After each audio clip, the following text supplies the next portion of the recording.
Well, now, how would you like a free cell phone paid for by the federal government and cell phone users? Too good to be true? No, it is not. It is called the Lifeline program, providing phones to low-income Americans. But the program and the costs associated with it have simply spiraled out of control. They started handing these phones out for free back in 2008. Then the program spent roughly $143 million on cell phones. Now the government, as it is wont to do, is spending more than $1.25 billion. And by the government, of course, I mean you and me, all of us. Take a look at your phone bill, buried under, and there it is, the Federal Universal Service Fund. Doesn't that sound good? The fees, surcharges, all of this paying for the Lifeline program. Our next guest calls it Uncle Sam's Unlimited Plan. He's working to stop it. Joining us now, Congressman Tim Griffin, a member of the Judiciary, Foreign Affairs, and Armed Services Committees. Congressman, good to have you with us. And thank you. I mean, this is crazy stuff. What's going on?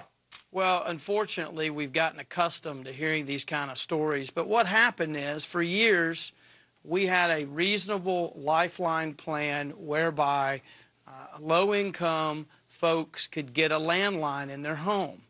And a few years ago, actually, as you mentioned, around 2006, the decision was made to expand this program to cell phones. And it's not just for those that we think of as welfare recipients, but if you have a whole list, there's a whole list of different programs. If you're on them, you get a free cell phone. Well, I'm getting aggravated just hearing about somebody else getting a cell phone because you know if the government's running it, it's screwed up. So what are we going to do? You've proposed legislation to stop this. What kind of reception are you getting to that proposal? That's right. My bill basically just says, look, we're going to kill the cell phone component completely and take the Lifeline program back to where it's just landlines, because you don't have a lot of abuse with that. You don't have people wanting 10, 12 landlines.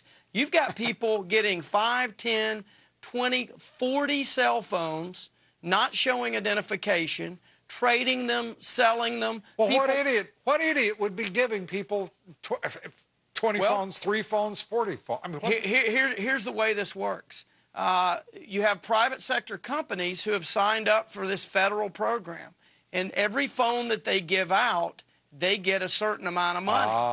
And so there's an incentive to give out as many as you can. Well, I'll make you a bet, though, Congressman. I'll bet that's a stimulus program on the part of this administration. Well, I'll bet all that money's going to good USA firms and hiring good American workers.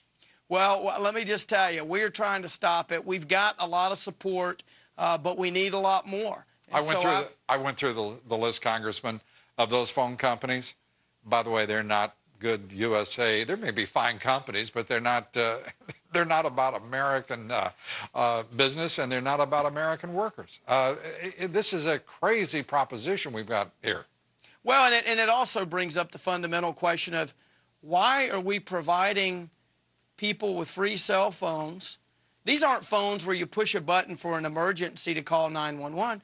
These are phones that allow you 100 or whatever, 250 minutes a month to chat with your friends.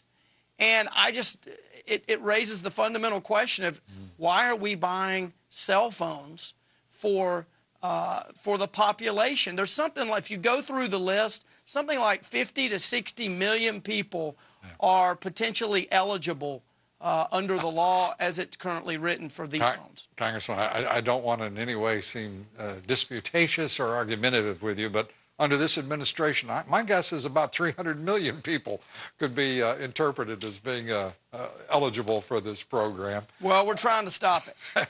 Well, we're glad you are, and we wish you luck. What's the next step? Well, we just got to continue to educate people. If you go to griffin.house.gov, we've got some videos that we've put together that walk people through some of the abuse, and we've got to get more co-sponsors. There are a lot of members of Congress who haven't heard from their constituents on this issue. Yeah. I have. This issue was brought to my attention by people in my district around Little Rock who were getting phones in the mail that they never even requested. So tell your member of Congress. what we'll say is good for you and good luck, and it's griffin.house.gov. Yes, sir. Up next, the Obama budget.